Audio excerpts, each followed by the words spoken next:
Kelly Brassett is the first to admit cancer doesn't define who she is, and part of her cancer journey are things she would do differently if she could go back. After her first round with cancer in 2010, in late 2013 she began not feeling well, fatigued, and eventually she reported it back to her doctors. And every single one said, it's not cancer.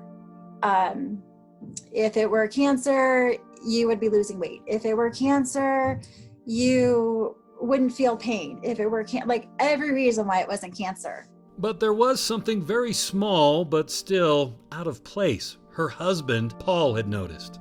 And my husband said, well, she's got this growth on her belly button that just kind of popped up. And so he looked and he's like, oh, so you're going to need to go right now to the lab. And it was a Sister Mary Joseph tumor. And that's not a good sign. A Sister Mary Joseph tumor is a very rare sign of malignant or metastatic cancer. And as it did for Kelly, it often comes with a dire prognosis. There's no cure. I have terminal cancer. That's my path.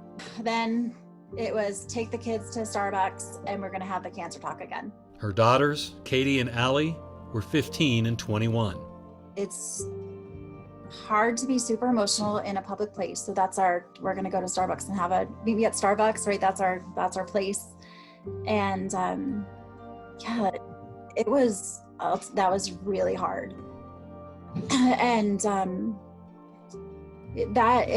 the future didn't look like a possibility. Paul and I just married, and even though we were married, like I couldn't orphan. That's what I thought. I can't orphan my kids, you know. So